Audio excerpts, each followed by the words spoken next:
MLA Nallamilli Ramakrishna Reddy బలహీనత ఏంటో చూద్దాం. మొదటిది, కూటమి పార్టీలో అసంతృప్తి. కూటమి పార్టీల మధ్య కనిపిస్తున్న అసంతృప్తి ఎమ్మెల్యేకు సవాల్గా మారింది. గతంలో టీడీపీతో ఉన్న దీర్ఘకాల అనుబంధం కారణంగా క్షేత్రస్థాయిలో ఆయనకు ప్రధాన మద్దతు టీడీపీ క్యాడర్ నుంచి అందుతుంది. అయితే 2024 ఎన్నికల్లో బీజేపీ గుర్తుపై విజయం సాధించడంతో స్థానిక బీజేపీ శ్రేణుల్లో తమకు తగిన ప్రాధాన్యత దక్కడం లేదన్న భావన వ్యక్తమవుతోంది.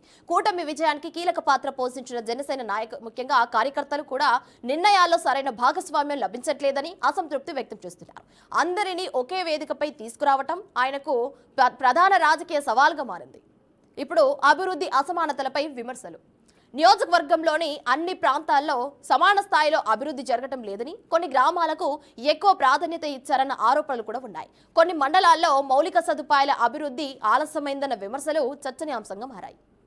ఇప్పుడు ఎన్నికల హామీల అమలులో జాప్యం. ఎన్నికల సమయంలో ఇచ్చిన కొన్ని హామీల అమలులో జాప్యం, మౌలిక సదుపాయాల పనుల ఆలస్యం ప్రస్తుతం ముఖ్యంగా ప్రజల్లో అసంతృప్తికి కారణమవుతుందని చెప్పుకోవచ్చు. రోడ్ల అభివృద్ధి, డ్రైనేజీ వ్యవస్థలు, తాగునీరు ప్రాజెక్టులు వంటి కీలక హామీలు ఆశించిన వేగంతో ముందుకు సాగకపోవడంతో ప్రజలు మరింత వేగవంతమైన అమలు కోరుతున్నారు.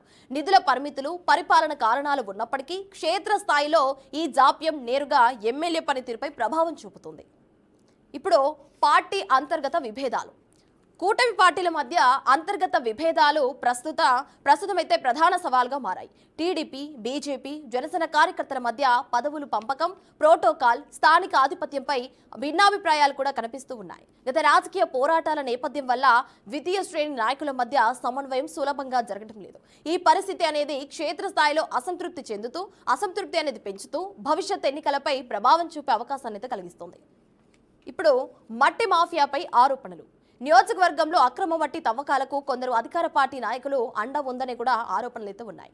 బెల్ట్ షాపుల నియంత్రణలో వైఫల్యం. గ్రామాల్లో విచ్చలవిడిగా బెల్ట్ షాపులు పెరుగుతుండటం కూడా ఎమ్మెల్యేకు మైనస్గా మారుతుంది. ఎక్సైజ్ పోలీసు యంత్రాంగం పూర్తి స్థాయిలో నియంత్రణ చేయడంలోనైతే విఫలమైందన్న విమర్శలు కూడా వినిపిస్తూ ఉన్నాయి. ఈ అంశం మహిళా ఓటర్లలో అసంతృప్తిని పెంచుతూ రాజకీయంగా ప్రభావం చూపే అవకాశం అయితే ఉంది. ఇప్పుడు కూటమి రాజకీయాలపై విమర్శలు.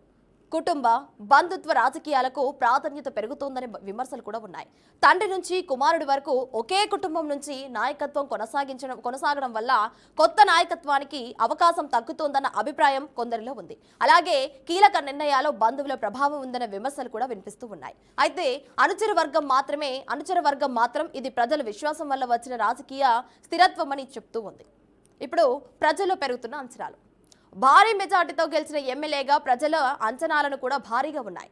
చిన్న మౌలిక సమస్యలైనా ఇప్పుడు పెద్ద చర్చగా మారుతూ సోషల్ మీడియాలో కూడా వేగంగా ప్రచారం అవుతున్నాయి. ముఖ్యంగా ప్రజలు తక్షణ పరిష్కారాలు కోరుతుండటంతో పనుల అమలులో ఏమాత్రం ఆలస్యం జరిగినా అది ఇమేజ్ను దెబ్బతీసే అవకాశం అయితే ఉంది. ఇప్పుడు ప్రతిపక్షాలతో ఘర్షణాత్మక రాజకీయాలు.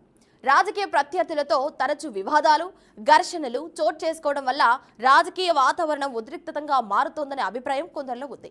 ఈ పోరు కేవలం రాజకీయ స్థాయిలో కాకుండా స్థానిక వర్గాల ప్రభావం, వ్యక్తిగత విభేదాల రూపంలో కూడా కనిపిస్తూ ఉంది. ప్రస్తుతం కూటమి ప్రభుత్వంలో కూడా గ్రామ స్థాయిలో చిన్న వివాదాలు కూడా పెద్ద రాజకీయ ఉద్రిక్తతలకు దారితీస్తూ ఉన్నాయి. ఇప్పుడు యువత ఉపాధి అవకాశాలపై ప్రశ్నలు. నియోజకవర్గంలో యువత ఉపాధి అవకాశాలపై ఉన్న అసంతృప్తి ఒక దీర్ఘకాలిక సవాల్గా మారింది. కొత్త పరిశ్రమలు, స్కిల్ డెవలప్మెంట్ కేంద్రాలు, స్టార్టప్ అవకాశాలు ఆశించిన స్థాయిలో అభివృద్ధి జరగలేదని విమర్శలు కూడా ఉన్నాయి. ఈ అంశం అనేది భవిష్యత్ రాజకీయాల్లో కీలక ప్రభావం చూసే అవకాశం కూడా ఉంది.